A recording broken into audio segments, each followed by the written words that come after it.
반갑습니다. 오늘 공부는 제8장 공부하시겠습니다. 여기 장은 말이 수레를 끌고 간다 그 말씀이 얼마든지 우리는 많이 보죠.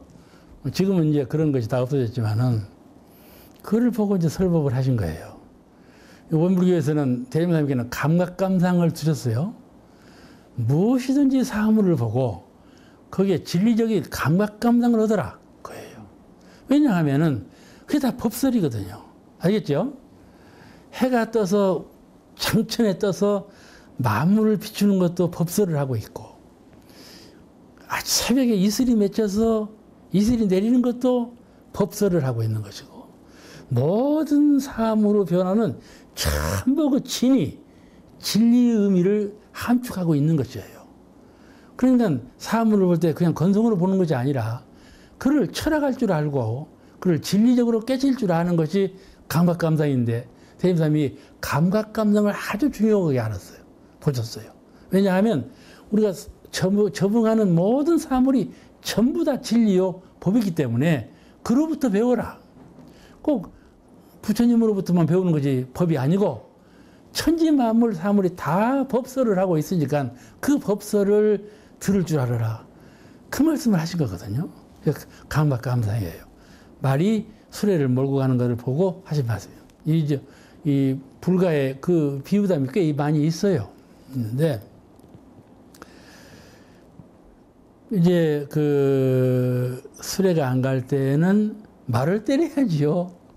수레 때리면 가겠어요? 수레는 무정물인데 안 되죠. 예, 주와 종이 있는데 주를 다스려야 되고 근본과 현상이 있는데 근본을 다스려야 된다 그 말이에요. 우리가 고락간에 고와 낙도 그 근본이 있어. 사람이 잘 되고 못됨도 남자로 되고 여자로 되고 모든 일이 되어지고 변화되는 것이 전부 그렇게 되는 원인이 있단 말이에요. 원인이 있어. 그 현상적인 것만 가지고 다스리려고 하면은 안 된다 그 말이죠. 그 원인을 잘 깨쳐가지고 원인을 다스려야 그 일이 해결이 된다. 그런 뜻이거든요. 우리가 이걸 범연히 알아듣지 말고 가정에서 아들이 말을 안 들어. 그러면 왜 아들이 말을 안 듣는가? 이 근원을, 원인을 잘 분석해야 그 실마리를 푸는 거예요. 그렇지 않으면 아들하고 아버지하고 이별해버리는 거예요. 이별해버려. 무엇이든지 그렇다 그 말이에요. 그 현상적으로 일어나는 일은 그 근본을 잘 투득해야 된다. 그것이 사리연구예요. 그것이 정신수양 사리연구 작업주사예요. 그죠? 정신수양 사리연구 작업주사 따로 있는 것이 아니에요. 한 일에 대해서 근원을 잘 밝혀서 근원대로 취사하는 거, 그게 사막이에요. 그러니까 대림사님께서 항상 그 근본을 잘 생각해야 된다. 그런 말씀이에요. 천지와 만물. 천지는 전체이신 천지이고, 만물은 적고 크고 그 부분적인 만물이시거든. 전체와 개체, 또 사회와 인간, 전 사람들이 우르르 사는데 그걸 사회라고 그러거든. 전 대중이 사는 것을 사회라고 그래요. 그 안에 개체가 있잖아요. 개인이 있잖아요. 이게 사회와 인간, 또 생사고락, 이 모든 것이 다 근본이 있다 그 말씀이에요. 대중경에 대림사님께서 이런 말씀하셨어요. 나무는 땅의 뿌리를 받고 사람은 하늘의 뿌리를 받고 산다. 기억하시죠? 그 말씀을 잘 기억하셔야 돼요. 그냥 그렇지 하고 말하면 안 돼. 그 법문을 그냥 그렇게 그러면 안 되는 거예요. 왜 그렇게 법문하셨는가를 잘 사고해야 돼. 명상해야 되고, 그래야 대종사님의 본의를 알 수가 있는 거예요. 나무라는 것은 정적인 것이거든요. 움직임이 없어요. 그러죠? 제가 소나무 분재를 키우는데요. 그 분재 키우기 어렵더만. 처음에는 잘 크는 것 같은데 1년이 있으니까 죽더라니까. 3년 만에 죽은 소나무도 있어. 내가 어떤 교무님이 하나 키워달라고 주어서 교무님 2분이 한 그루씩 주었어. 분재를. 근데 하나는 잘 크는데 하나는 3년 만에 죽더라니까. 나 그래서 내가 소나무 잘 키우는 사람으로 알아서 3년간 살았길래 그런데 시들시들 죽어버리더라. 그 원인이 무엇인가 하는 거예요. 근데 내가 그 분을 갈았어, 이제. 분이 안 좋아서 그런가 하고 불을 갈았더니 소나무를 심을 때 딱 심어놓고는 철사로 소나무하고 분하고 쬐매놨더라니까. 꽉 쬐매놨어. 어째서 이게 화분은 흔들림이 없는 건데 그냥 쬐매는 안 놔도 살 텐데 뭘 꽉 쬐매놨을까? 소나무는 뿌리가 조금만 흔들려도 죽는 거야. 죽는 거야. 그러니까 다른 나무는 안 쬐매서 소나무는 분하고 철사로 꽉 쬐매놓은 거야. 그같이 나무라는 것은 정적이지 않아. 움직임이 없이 그냥 그 자리에서 살지 않아, 평생. 정적인 물건이야. 그 흔들리면 죽어요. 나무는 흔들리면 죽어. 뿌리가 흔들려가지고. 근데 사람은 동적이거든. 근데 사람은 움직여야 살지. 가만히 있으면 죽어. 어린 애기 보세요. 가만히 두면 막 울어요. 물어. 왜 우냐면 나를 좀 흔들어 둬라 하고요. 흔들어야 살겠으니까. 인도네시아에 가면은 요람이라고 있어요. 요람 이렇게 나무하고 끈을 잼매갖고 흔들게 만들어 놨어. 갓난 애기를 거다 놓고는 이리로 나가버려. 애기 너는 이 흔들림에 있어서 가만히 있어라 해놓고는 나가버려. 사람은 안 흔들면 죽어. 이게 식물하고는 영 반대잖아요. 그래서 하늘은 항상 동하지 않아요. 땅은 정하고. 그렇잖아요? 이게 하늘과 땅이 동한 면을 놓으면 다 동하고 동하지 않는 면은 다 동하지 않는다. 그렇게 설명을 했지만은 현실적으로 보면 하늘은 동하고 땅은 동하지 않지 않아요. 그와 같이 그런 특성 따라서 근본이 그렇다. 그 말이에요. 그 이제 요람에서 무덤까지라는 말이 있거든. 요람에서 무덤까지. 그런 말이 다 그런 말에서 나온 거예요. 근데 나무는요, 기질이 근본이 되어 있어요. 기질, 기운과 물질. 기운과 물질이 근본이 되어 있어. 기운과 물질에 의해서 나무는 살아.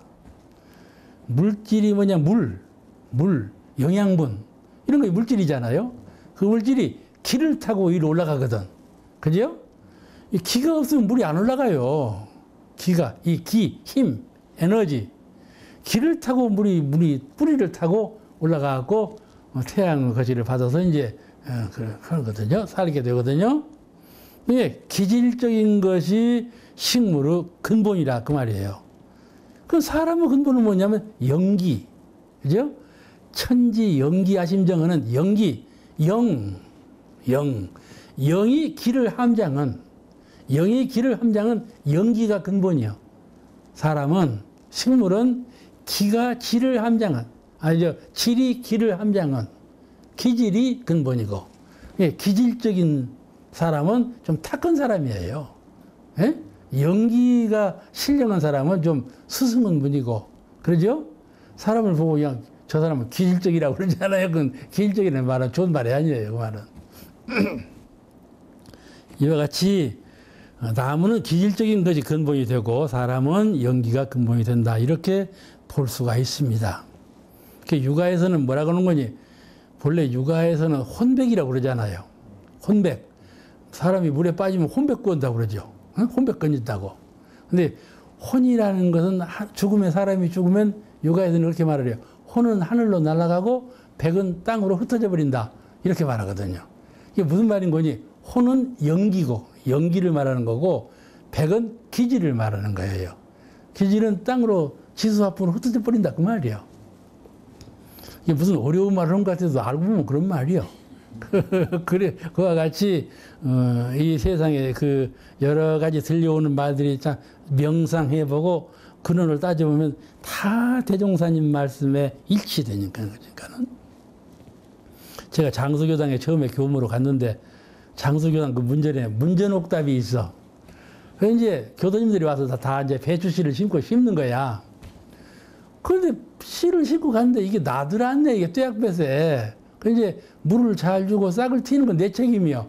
그 심는 것은 교도님들 책임이고. 이게 나야 저건데 안 나니까 자꾸 물을 주는 거야. 물을 주니까 그 땅이 딱딱해져갖고 뚫고 못 올라오는 것 같아, 나중에 보니까. 이것이 왜 뚫고 못 올라오는 건지 내가 너무 물을 많이 줬는가 보다 싶어서 이제 뚜짝거려 봤더니, 이거 이제 속에서 떡잎이 딱 벌어져 있더라고. 땅을 못 뚫고 나와서 그런지. 근데 보니까는 이 씨에서 나는 떡잎부터 이렇게 나오는 줄 알았어. 그때까지도. 어? 그때까지도 내가 과수원 5년간 경영한 사람인데 그래도 그걸 몰랐다니까. 근데 딱 해집어 보니까 먼저 종자에서 나오는 건 뿌리더라니까. 종자에서 쭉 나오는 건 뿌리요. 이렇게 구부자고 뿌리로 가. 그런데 왜 뿌리로 가느냐? 근본을 이탈하면 죽거든. 식물은 땅을 이탈하면 죽지 않아. 사람은 하늘을 떠나면 죽는단 말이에요. 호흡 막히면, 숨 막히면 죽어버리잖아. 그죠? 사람은 물 안 마시면 죽는다 그러지만은 사실은 숨 막혀서 죽는 거야. 훅 하고 죽어버리잖아요. 그 하늘이 막히면 죽어버리는 거 사람은. 어찌 식물은 땅이 막히면 죽어버려. 그러니까 땅하고 통을 나고 뿌리부터 먼저 내린단 말이에요. 그러니까 사람이 날 때는 머리부터 나오지 않아요. 숨 쉬려고. 그런 이치가 있어요.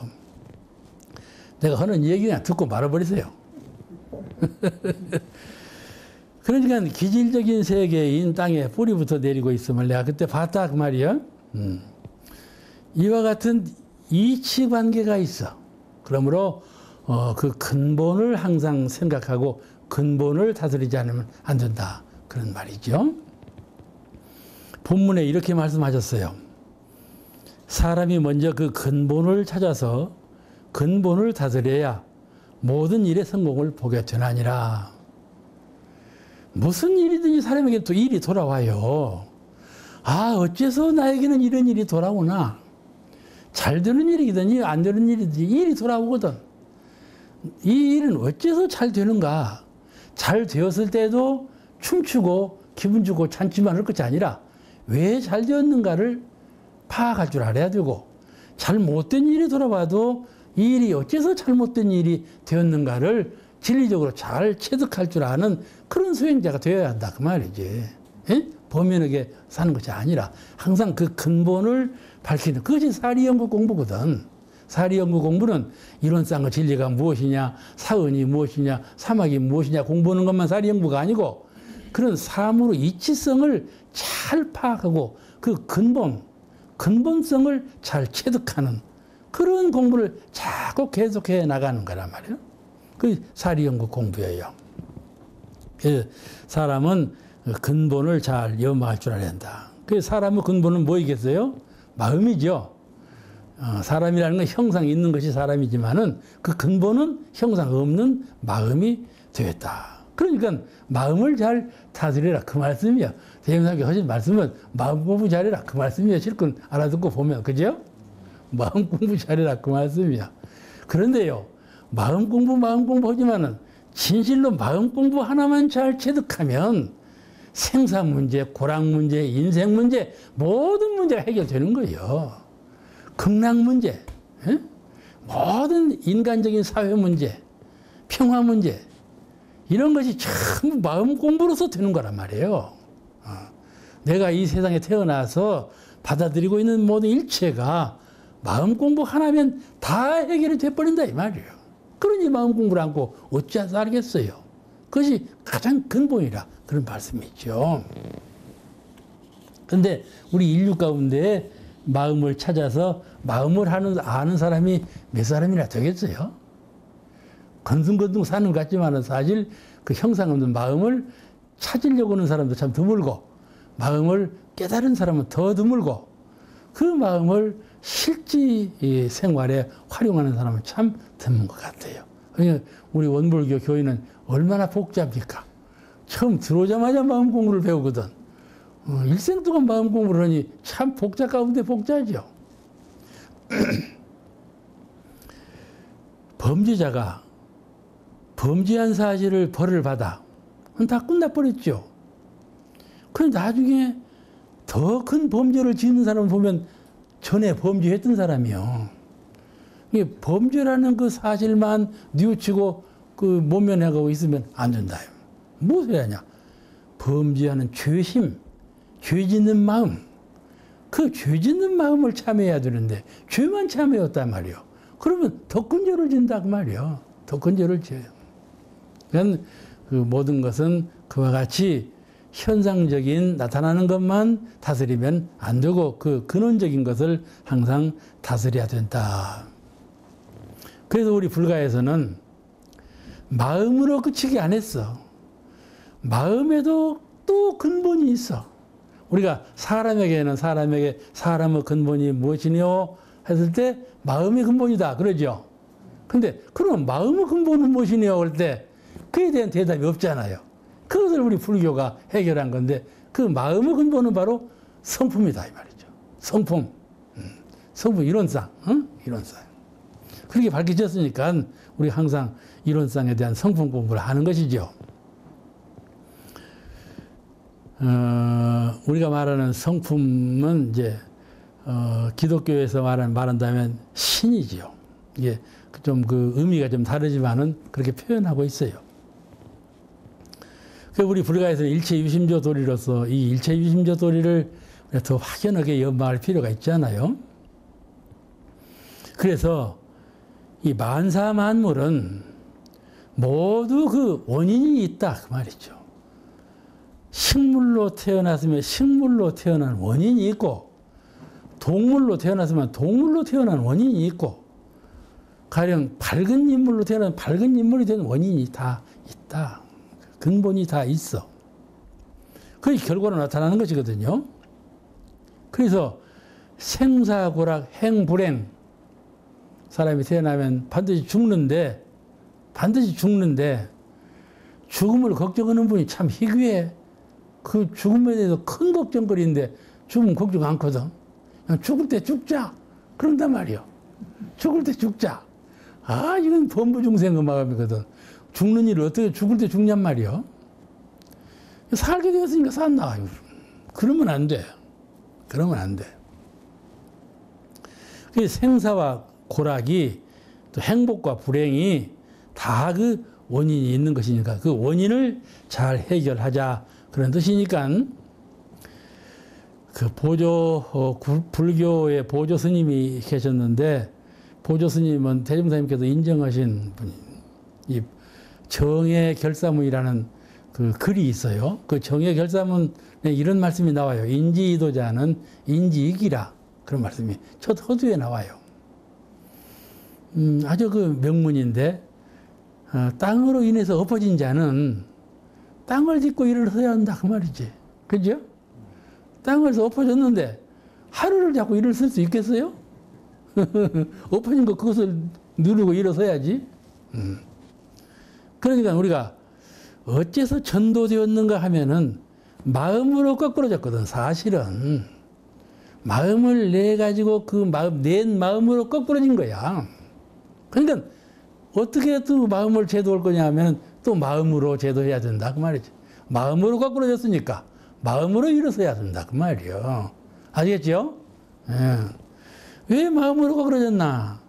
마음이 중도를 벗어나서 진리의 근본 성품을 벗어나서 마음대로 마음을 내. 아무 표준이 없이 근본을 떠나서 마음을 내. 아시겠죠?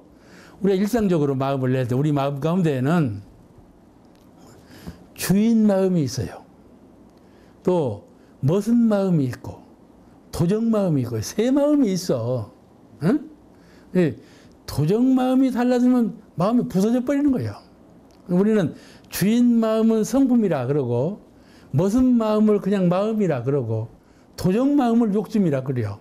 아시겠죠? 그 마음을 구별할 수가 있어. 이 모두를 다 마음이라고 우리가 그러거든. 이 모두를 다 마음이라고 그래요. 그와 같이 마음 공부를, 그 근본을 다스리는 사람은 이 마음 공부를 잘 해야 된다. 전생에, 무슨 인연을 지어서 악연으로, 이렇게 됐나. 가령, 결혼을 해가지고 부부간의 뜻이 안 맞아.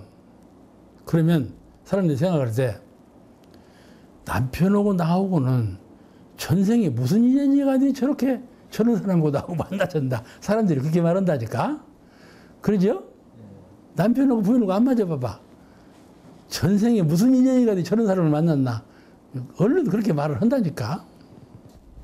또 하나는 시어머니 때문에 옳기 때문에 우리 부부가 이렇게 불화한다. 이렇게 생각하거든. 그죠? 또 현실적으로 그러기도 해요. 시어머니 때문에 나하고 부부간에 뜻이 안 맞을 수도 있어. 옳기 때문에 안 맞을 수도 있고, 그 사람들은 옳기 때문에 그런다, 시어머니 때문에 그런다, 그렇게 말을 한다, 그 말이요. 옳은 말이죠. 그런데 이 진정한 불화의 원인은 어디 있을까요? 신법, 현재 마음을 쓰는, 현재 내 마음을 어떻게 쓰나, 그 현재의 마음, 현재의 신법에 있다, 그 말이죠. 불화하는 것이 전생의 인연이 어떻게 지어졌는가 그 원인이 그것이 아니고, 옳게나 시어머니 때문에 원인이 된 것도 아니고, 현재 내가 남편에게 어떤 심경으로 어떤 말을 하고 어떤 신법을 쓰느냐, 거기에 근본이 있다. 그러니까 마음의 근본이 있다, 그 말이에요. 모든 것은 내 마음에 근본이 있는 것이다. 그렇게 달리 이해할 수가 있죠? 우리가 당신하고 나하고는 전생에 무슨 인연이 가는데 그런 말을 하면 안 돼. 안 되고, 시어머니 때문에 그런 말을 해서도 안 되고, 그러지 않겠어요? 우리가 가르치고 있는 것은, 우리가 도덕회상에서 가르치는 것은 네 마음 때문이니라, 이걸 가르치는 거예요. 가르치는 거예요. 세상 살 때 네 마음 때문이니라, 신법 때문이니라, 현재 일어나는 그거, 과거, 미래 촌탁할 것이 없어. 현재 그것이 가장 중요한 것이에요. 그러니까 불교에 가면요, 스님이 될 때, 스님, 당신은 전에 세상에 살 때 뭐 했어? 그걸 안 물어봐요. 과거는 안 물어봐. 현재로만 살지. 그죠? 그건 참 장한 일이요. 참 좋은 거예요. 그건 본받아야 돼요, 그런 거를. 과거에 어쩌냐? 그런 걸 안 물어봐. 그 좋은 것과 허물이 어디로부터 나오느냐? 지금 현재 마음에서부터 나오는 것이고 신법에서 나오는 것이다, 그 말씀이지요. 이것이 불교에서 가르치는 일체유심조의 도리예요. 이것을 대명사님께서 근본이라 그렇게 말씀하셨어요. 아시겠죠? 근본을 다스려야 된다, 그 말씀이 바로 이거예요. 과거에서 근본을 다스릴 수가 없고, 미래에서 근본을 다스릴 수가 없고, 저 사람에게서 근본을 다스릴 수가 없고, 내 마음에서 근본을 다스려야 된다, 그런 말씀이에요. 그러니까 얼마나 인과 법의 그 표준되어 올 말이고, 우리가 그 도로서 받아야 될 말씀인가요? 일본 스님 한 분에게 그 제자가 사업을 하다가 사업을 실패하고 그냥 우리 집 말로 그냥 쫄딱 망해버렸어. 아무것도 없어. 그냥 딱 망한 사람은 아무것도 없는 거야. 가는 거냐. 그 스님을 찾아갔어. 스님이. 아, 지금 내가 망했다면서. 예. 그래, 네가 가지고 있는 건, 지금 가지고 있는 건 아무것도 없냐? 진정 아무것도 없습니다. 쫄딱 망했다는 말이야. 아무것도 없습니다. 이놈아, 네가 그래서 망했다. 부처님이 계시지 않냐? 사업을 망했으니까 나는 아무것도 없다고 대답한 거예요. 스님 앞에 가서. 스님이 보시니까 저 녀석이 안에 불심을 가지고 있어야 되는데, 불심을 가지고 사업을 했어야 하는데, 불심은 잊어버리고 사업만 했구나. 그러니까 망했다. 그 지금 와서 아무것도 없다는 거 봐. 네 마음에 불심이 있는데 왜 아무것도 없어? 그 말씀이거든. 그렇지 않아요? 그런 교훈을 주었다 하는 것이에요. 이 모든 것이 그 3대력에서 나오는 것이죠. 그래서 수양력, 연구력, 취사력을 참 그렇게 익혀가는 겁니다. 누구를 익힙니까? 참 한 총각도 미루지 못할 것이 3대력 연마하는 사막공부예요. 조금도 미루지 못할 것이 사막공부예요. 항상 마음을 챙기고 정신 차려서 사막을 공부해야 된다, 그런 말. 그래, 3대력을 함축하는 길밖에, 그 길밖에 딴 길이 없어요. 오늘 말씀 여기서 마치겠습니다. 감사합니다.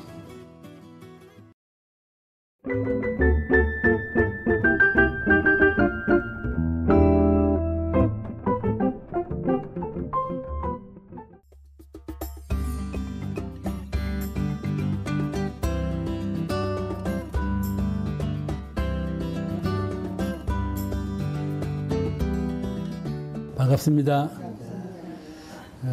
계속해서 인도품 9장 말씀을 드리겠습니다. 삼사님께서 대종사님께 사롭기를 수은과 역을 알고 싶나이다, 이렇게 사루었거든요. 이제 대명사님께 응답하시기를 수운이라 하는 것은 사시변화가 순서를 잃지 않듯이 봄이 가면 여름이 오고 여름이 가면 가을이 오고 가을이 가면 겨울이 오는 이 순차를 변치 않지 않아요? 순서를 잃지 않는 것 같이 모든 일을 순서 있게 하는 것을 수운이라 한다. 이렇게 전제에 말씀하셨어요. 또 역이라는 것은 뭐냐 하면은 역이란 힘에 버겨운 일을 억지로 하는 거.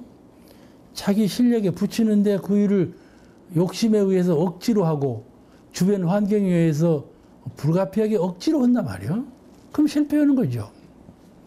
힘에 버겨운 일을 억지로 하며 남은 원 없는 일을 구태여 권하며 원 없는 것을 자꾸 하라면 병나버리죠. 병나버려.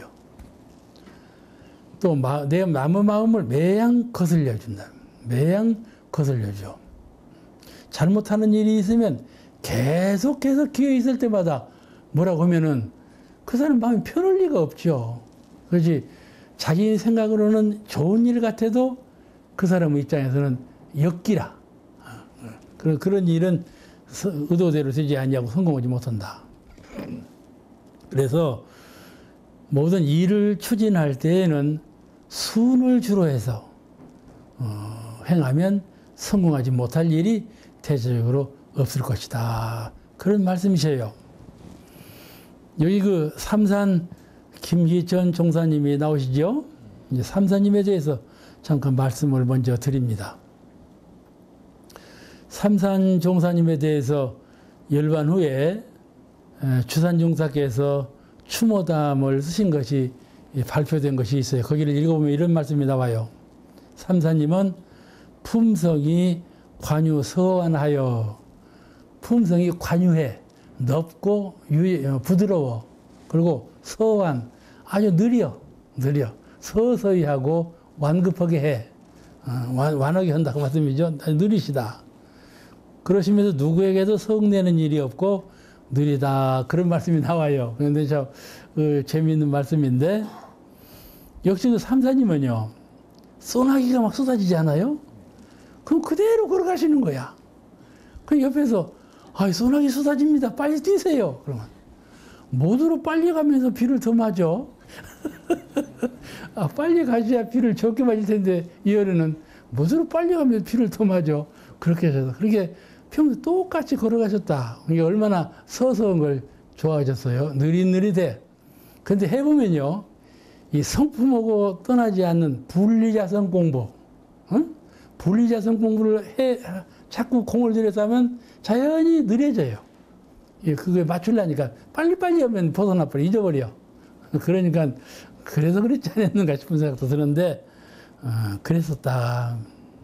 또 말씀하시기를, 그 추모담에 이런 말씀이 나와요. 특히 연구가 깊으시고 이론이 밝으셨다 그랬어요.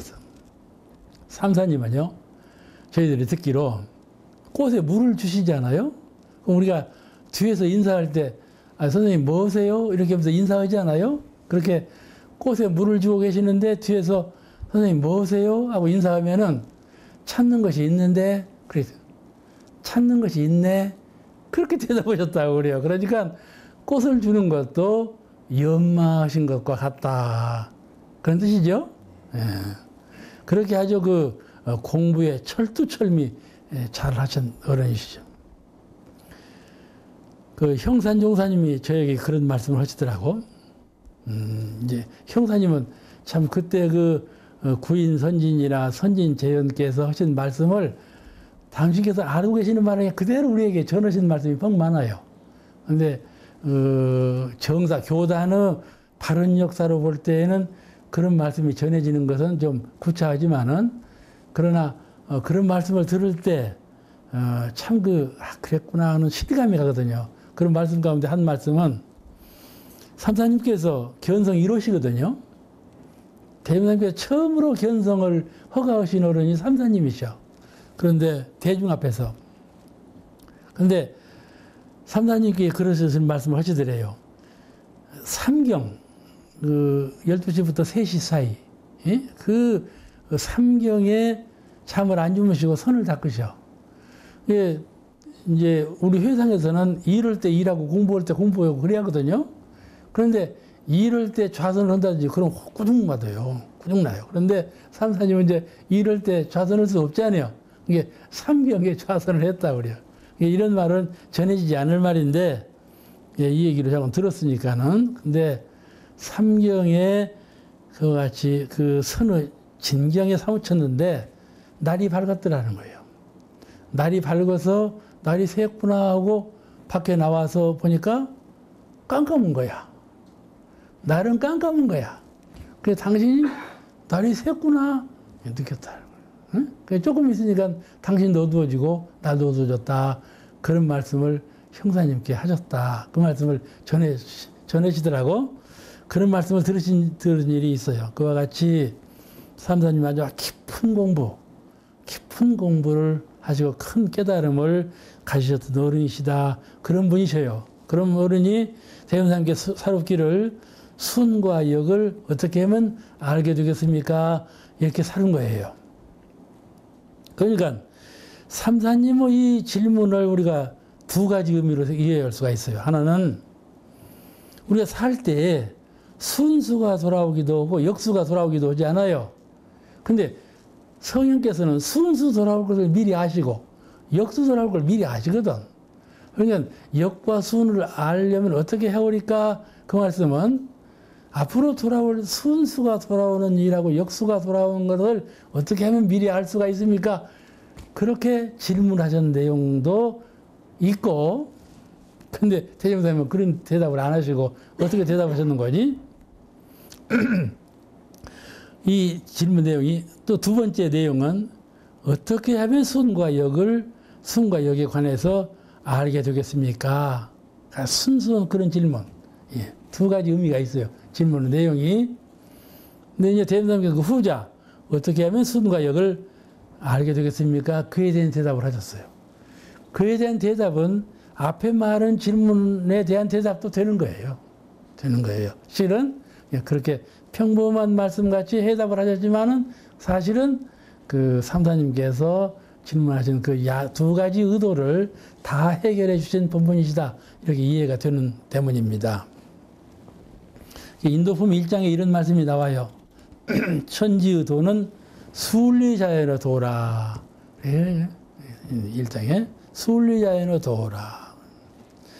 그게 왜 순리자연의 도인가 하면은 천지는 무의의 세계거든요. 무의, 함이 없는 세계. 우리는 어떤 행동을 할 때 생각하고 그 생각대로 행동을 하지요. 그러죠?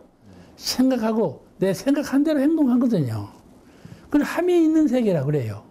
유의, 함이 있다. 생각함이 있고 행동함이 있고 유의의 세계라 그래요. 근데 무의의 세계는 생각함이 없고 함이 없는 세계. 그건 무의의 세계라는 것은 천지대자연. 천지대자연은 생각이 없어요. 응? 무엇을 하겠다고 하는 뜻이 없고 그런 뜻이 없이 생각이 없이 무의로 순리자연 가운데 되어지는 세계. 그걸 우리 자연이라고 그러잖아요. 저절로 되어진다. 그게 자연이라고 그러거든요. 그게 자연의 세계. 그런 말씀이거든요. 그래서 우리 인생은 유의의 세계고 천지는 무의의 세계다. 그렇게 말을 하는 겁니다. 그래서 이제 그 유의의 세계는 합리로서 체를 잡아. 이 우주만유는 진리로서 운행되거든요. 진리로서 운행돼. 근데 그 운행되는 진리를 사람은 유의, 생각함으로, 행동함으로 받아들이기 때문에 생각하고 행동할 때 무의의 세계에 운행되는 것을 그대로 채받아서 한다 그 말이에요. 그것이 가장 평화스럽고 가장 완전하고 가장 은혜로운 것이기 때문에 천지는 무의로서 운행되되 천지의 운행에 따라서 그 은덕이 나오거든. 도와 덕이 나오지 않아요? 그러므로 우리는 천지의 운행되는 도를 채받아서 심신작용을 하게 되는 것이거든요. 그래서 순리롭게 산다는 말은 천지가 운행되는 도를 그대로 채받아서 순리대로 운행한다. 그런 뜻이 돼요. 순리라는 뜻은 천지가 하시는 대로 그대로 하는 것을 순리라 그렇게 말을 해요. 그런데 우리가 이 순리를 행할 때 순리보다는 합리로 더 많이 행을 해요. 아시겠죠? 순리보다는 합리적인 사고, 합리적인 행동을 더 많이 해요. 왜 그런가 하면은 합리는 순리와 근본적으로는 같은 것인데 가령 순리로 할 때에는 물이 흐르지 않아요? 하늘에서 물이 떨어져 가지고 개천을 이루고 개천의 물이 한량없이 흘러간다고 말이죠. 그대로 놔두면 순리죠. 그렇잖아요? 하늘이 여신은 그대로 놔두면 순리요. 그대로 놔두면 농사를 못 짓잖아요. 그냥 사람들은 그걸 막지요. 언을 막어. 그래가지고 저수지를 만들고 저수지를 만들고 그 물로 농사를 짓잖아요. 그러니까 하늘이 하신 일을 사람이 막은 거 아니에요. 네? 그러죠? 그건 영리 같죠. 하늘이 하신 일을 거슬리는 것 같지 않아요. 가만히 놔두면 될 텐데 왜 막냔 말이요. 근데 이건 영리가 아니고 합리예요. 더 은혜롭게 우리 인생에게 은혜를 더 입을 수 있도록 그것을 합리적으로 한다 이 말이죠. 그죠? 영리로 하는 것은 거슬려 가지고 해독을 창조하는 것이 영리고 그걸 더 은혜롭게 활용하는 것은 합리라 그 말이에요. 순리와 합리와 차이가 있어요. 그러나 그 이치에 맞는 것이죠, 둘이 다. 순리와 합리는 이치에는 맞는 건데 하나는 그냥 되어지는 대로 놓아두는 것이고 합리는 이치에 맞게 활용하는 것이고 그와 같이 좀 차이가 난다 그런 말씀이죠. 우리 인생은 합리적으로 더 살아요. 가령 산하 제한을 하거든요. 아이를 놔두고 그대로 두는 것이 순리죠. 하늘 뜻이니까. 그 천주교나 이런 교단에서는 아이 산하 제한하는 걸 싫어하죠. 싫어해요. 천리를 어긴다 해갖고. 그러니까는 산하 제한 안 해봐요. 우리 사람이 어떻게 살겠어요? 산하 제한을 하니까 지금 먹고 살지 않아요. 그러면 큰일 날 거야. 큰일 나. 그게 합리거든. 합리적으로 더 큰 은혜를 창조해냈다 그 말이죠. 그걸 해를 끼치는 것이 아니라 은혜를 만들어냈으니까 이를 합리라 그렇게 말하는 것이죠. 그 이제 자연의 순서를 채받아서 우리가 행하는 것이 이 순서의 원칙에 따르는 거예요. 이 자연에는 순서가 있죠.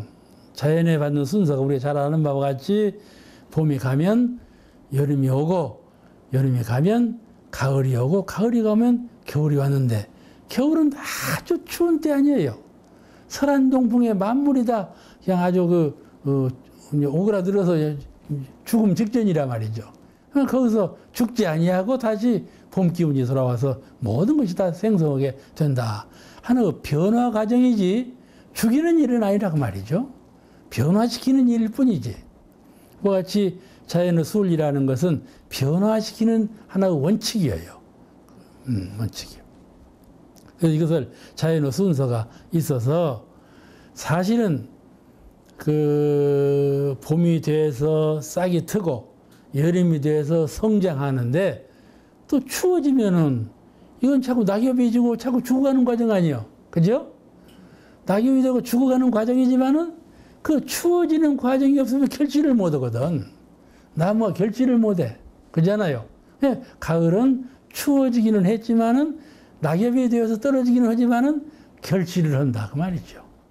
또 겨울이 됐지만은 온갖 또 이제 벌레가 죽기도 하고, 함축되어 있다가 또 다시 봄이 나오면 새싹이 나와서 만약에 묵은 것만 가지고 있다가는 그 이파리가 한 번 나가지고 계속 성장만 해보세요. 그 되겠어요? 되지 않을 일이잖아요. 또 이제 낙엽이 떨어지고 또 새싹이 나고 이래야 무궁무진한 영원불멸한 생성도가 이루어지는 것이지 계속해서 성장하라 그럴 수는 없잖아요. 만약에 계속해서 더워져 봐요. 사람이 살겠는가? 계속해서 추워져 봐. 사람 못 살 것 아니에요. 조금만 추워도 추워 죽겠다고 하는데 더 추워져 봐. 어떻게 살 거예요? 그러니까 사실 순환을 시키자. 순환시켜. 음양상승 도요에서 순환시킨단 말이에요. 이것이 도요, 이것이 은혜예요. 천지께서 우리에게 은혜를 주시는데 혹은 뿌리로 은혜를 주시고 혹은 잎으로 은혜를 주시고 혹은 열매로 은혜를 주시고 그러잖아요. 그런 은혜를 주시는 것이 사실 순환을 시키면서 은혜를 이루게 하고 그를 만물에게 은혜를 끼쳐서 생성의 도를 이룬다. 그 말이죠. 이와 같이 생성의 도인데 이거를 우리는 상생의 도라 그래요. 상생. 서로 살리는 도이다. 그런데 그게 이제 낙종이 되고 발화가 되고 성장을 하고 또 발화가 되고 결실을 하고 낙종되고 이런 반복되는 순환의 원리에 의해서 되어지는 것. 이것을 수울리 자연의 대원칙이라고 말하는 것입니다. 그런데 대종사님께서 순영에 관한 설명을 하셨는데 그 설명하신 내용을 좀 세밀하게 분석해 보면 이러한 뜻을 얻을 수가 있어요. 춘화추동의 현상은 자연의 변화 과정이죠. 차서일 뿐이요. 변화되는 순서일 뿐이요. 그죠? 변화되는 순서일 뿐이요. 그 순서를 밟아야 천지같이 우리도 매사를 할 때 순서를 밟아서 해야 어떤 뜻을 일으키고 그 뜻을 성장시켜서 결실을 맺고 할 수 있다 그 말이에요. 우리도 그와 같은 결실을 맺을 수가 있다. 또 이것을 자꾸 순환함으로써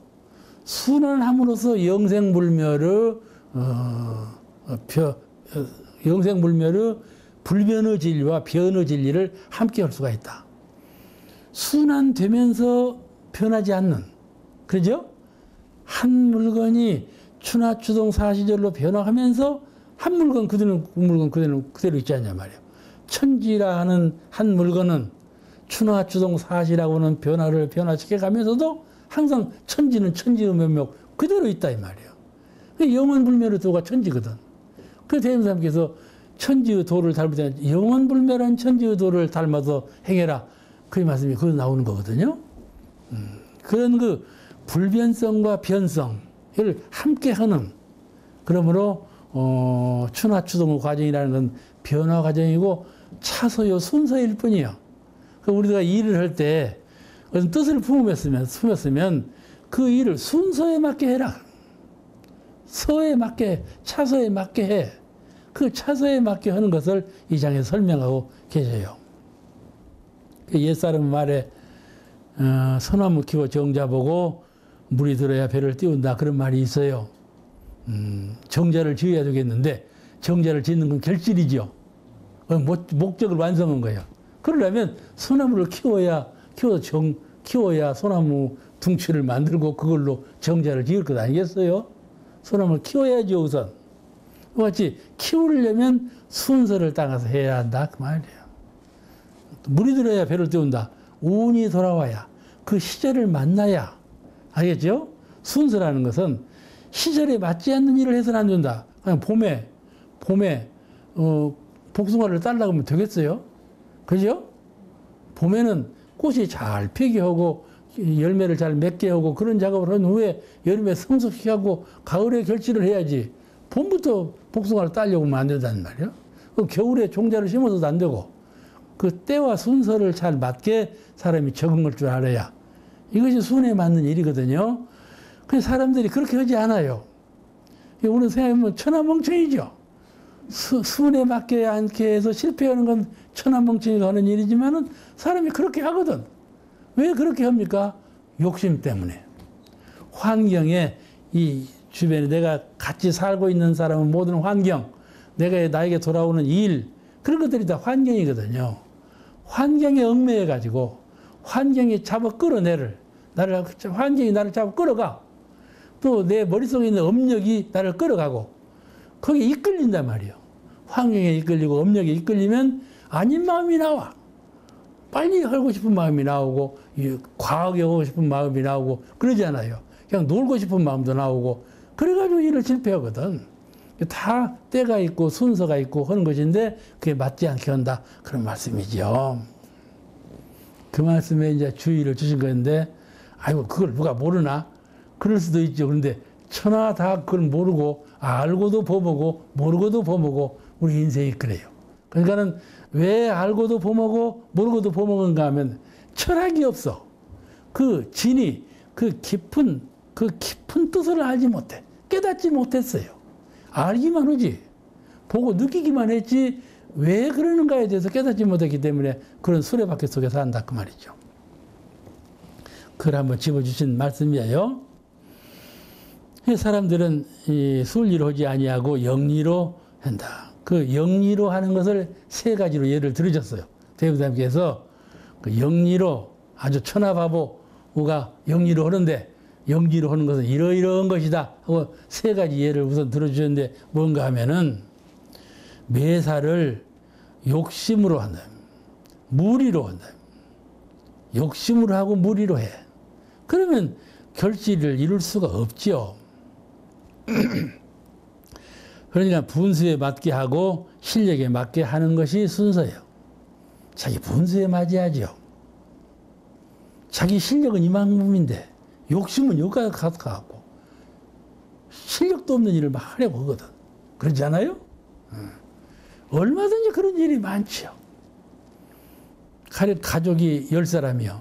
먹여 살려야 돼. 그러면 내가 아무것도 빵 장사하는 법도 몰라. 그냥 빵 장사를 그냥 막 했단 말이요. 그럼 빵 장사가 되겠어? 안 될 일이죠. 빵 장사하는 것도 순서가 있어. 그 실력이 있어야 하는 거고. 그런 평소에 모든 것을 순서에 맞게 실력을 쌓아서 그런 분에 맞게 실력에 맞게 일을 차서 있게 해야 된다. 아무리 굶어 죽을지라도 차서를 맞춰야 해야 된다 그 말이에요. 마음이라는 것도 자정할 때 수양, 연구, 취서가 차서가 있는 거예요. 수양심으로 연구해서 의롭게 이렇게는 마음 쓰는 순서가 있잖아요. 모든 것이 순서가 있는 것인데 순서를 어긋뜨리고 오면 결실이 없다. 그런 것을 잘 알아야 돼. 왜 그러는가 하면 우리가 의지하고 살고 있는 천지께서 본래 그렇게 하셔. 그러니까 그렇게 해야죠. 만약에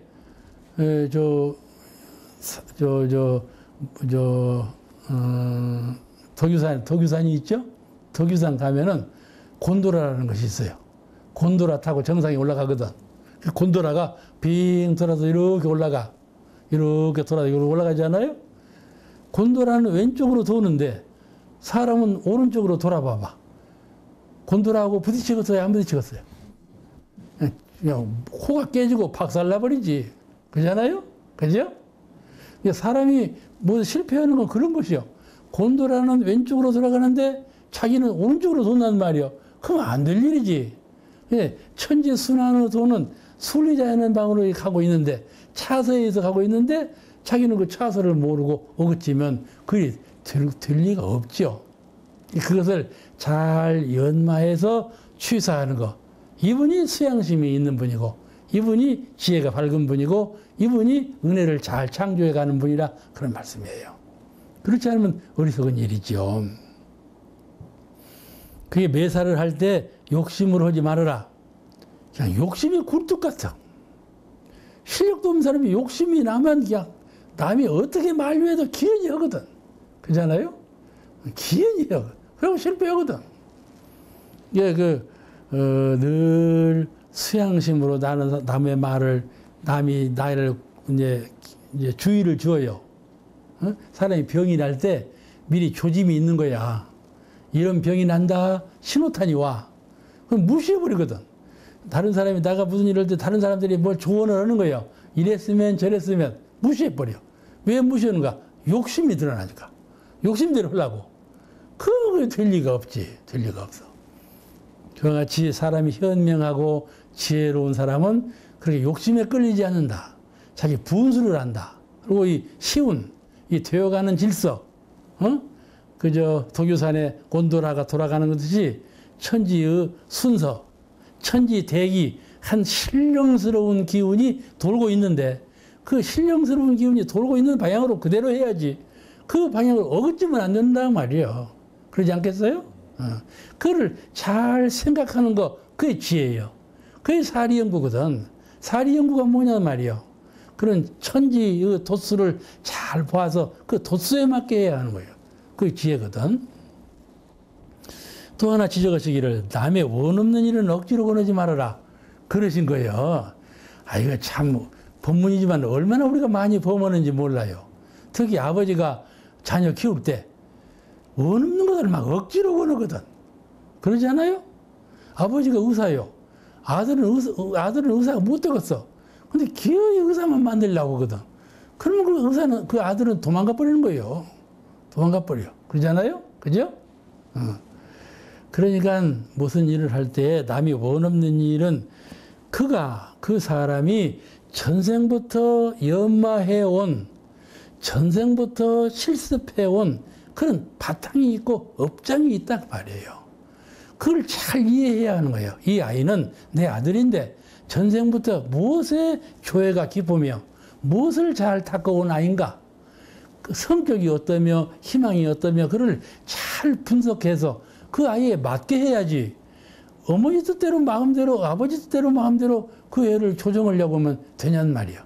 그렇지 않아요? 이게 순서에 맞게 하는 일이라 그 말이죠. 이것이 허공중천에 있는 말이 아니라 바로 나에게 절실하게 필요한 일들이에요. 또 제일 중요한 것은 남의 마음을 거슬리는 거예요. 아무리 의로운 일도요, 남의 마음을 거슬리면 의롭지 않은 거예요. 아무리 정당한 것도 왜 이 정당한 걸 너는 하느냐? 그러지만은 그 정당한 걸 주장할 때 저 사람이 마음이 거슬려. 그러면 이 정당성이 정당한 것이 아니다 그 말이죠. 저 사람이 마음에 만족하게 받아들일 만하게 해야 그 정당성이 살아나는 것이에요. 왜냐하면은 우리 마음에요, 순성, 좋다, 그래야지, 그런 마음이 날 때가 있고, 뭘 그래, 하기 싫어, 그런 마음이 날 때가 있거든요. 근데 하기 싫어하는 마음이 날 때는 욕심이에요. 순성으로 순하게 바랄 때가 있고 역으로 바랄 때가 있는데, 권장할 때 저 사람이 마음이 역으로 바란단 말이요. 그러는 데 대고 자꾸 하라고 하면 되겠어요? 그 일이 안 되죠. 잘 살펴서 해야 된다 그 말씀이죠. 오늘 말씀 여기서 마치겠습니다. 감사합니다. 이 프로그램은 시청자 여러분의 방송교화 후원금으로 제작됩니다. 여러분의 소중한 후원이 교화 대불공을 이룹니다.